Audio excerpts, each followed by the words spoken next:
Magandang araw mga kaibigan. Gagawa po tayo ng flying tiger stove. So yan. Yan po yung mga gagamitin natin. Actually po may mga nauna nang gumawa nito, yung mga kaubayan natin, at ang ginagawa lang naman natin ngayon ay experience. So ma-experience din natin kung talagang legit itong mga ginagawa nila. So ito po yung mga gagamitin natin.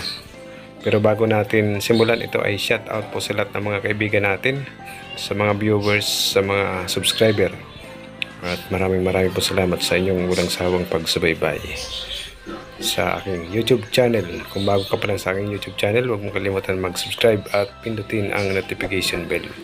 Huwag mo rin kalimutan mag-like at mag-comment sa baba. So ayan guys, gumawa tayo ng so yan, makita nyo yung mga natin, yung mga mga ingredients o yung mga gamitin. So yan, may San Miguel in can, may methyl alcohol, may used oil. So yan, used oil yan guys. So galing sa mga ginagamit sa motor, pa-change oil. Yan, used oil nga. Tapos empty bottle ng 1.5. At siyempre yung rice cooker na sira, binutasan na natin. Yan ang gagawin nating patungan ng takori. So yan, buksan na natin tong methyl alcohol. So ito yung ginagamit sa mga boga, yung sumasabog ba. So yan. Tapos isalang natin o isali natin dito sa empty bottle ng 1.5 liter.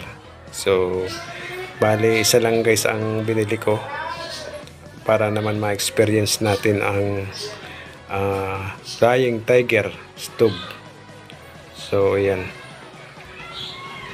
isali natin dito sa empty bottle. So ayan, pagkatapos natin isalin ay siyempre isusunod na natin yung used oil.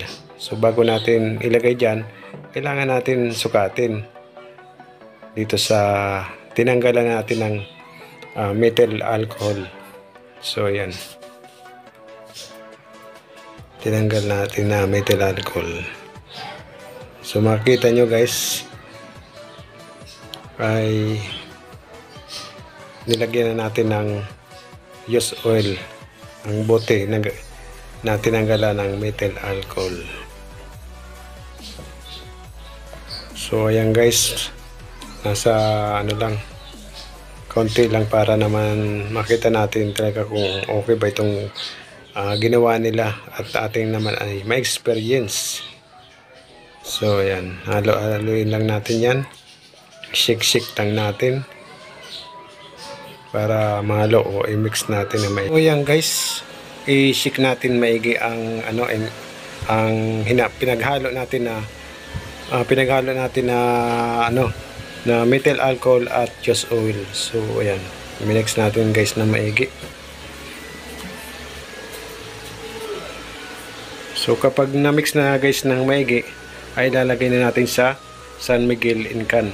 So yan, Mare San Miguel in can yung ilalagyan natin. San Miguel Light. So ayan, okay na siya guys. Isasalin na natin dito sa San Miguel in can. So makikita nyo may mga butas-butas yung gilid niya.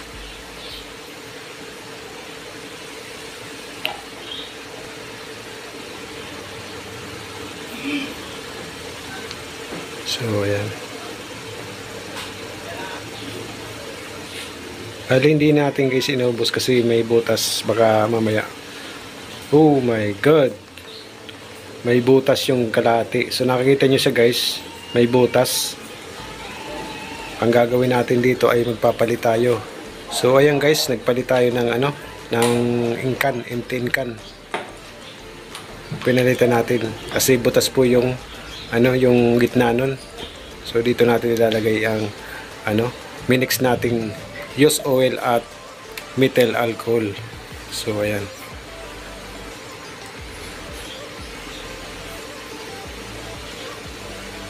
So alas na ubos guys yung yung minix natin. So ang gagawin natin ngayon ay sisindihan natin yan. Hindi natin dito guys sisindihan sa lamesa kasi baka mamaya masulog yung lamesa natin na plastic. So dito tayo sa may harapan ng bahay, sa may terrace. Dito natin sisindihan itong methyl alcohol or yung minix natin.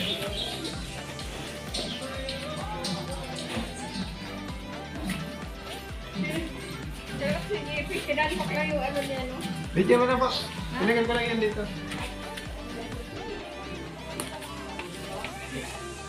So ayan guys, sindihan na natin.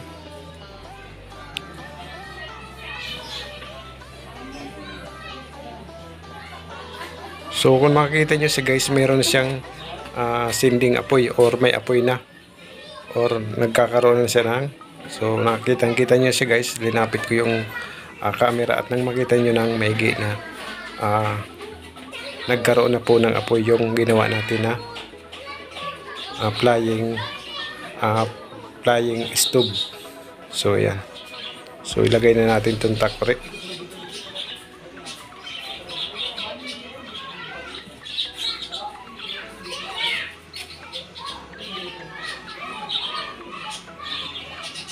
So mga ilang minuto lang guys, siguro mga 10 to 15 minutes, mainit na rin. Mainit na yung natin, yung takori. Bali nag-init lang tayo ng tubig dito sa ating ginawang flying stove.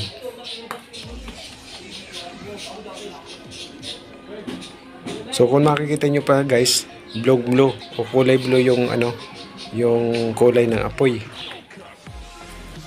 So ibig sabihin maganda yung yung ginawa natin. So shout out nga pala doon sa unang gumawa nito at ating na-experiment o na-experience yung ginawa niya, legit. So ayan, so nakikita nyo yung apoy guys.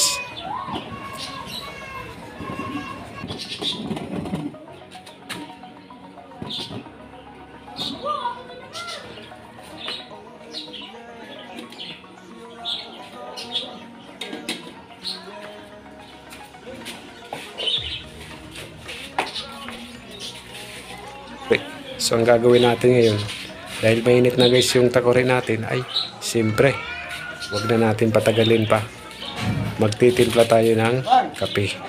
So ayan, magkakape tayo guys para naman hindi sayang yung tubig na ininit natin.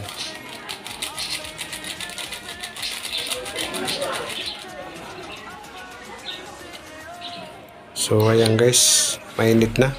Mayroon pa ring apoy yung ating flying stove. So makikita niyo yan. Malakas talaga yung apoy niya. Wow, init, grabe. Umusok-usok pa. So lakas yung apoy na flying stove natin.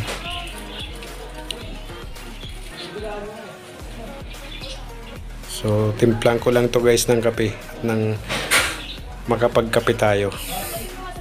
So ayan, medyo makulimlim dito sa aking kinalalagyan at tamang-tama magpainit muna sa masarap na kape.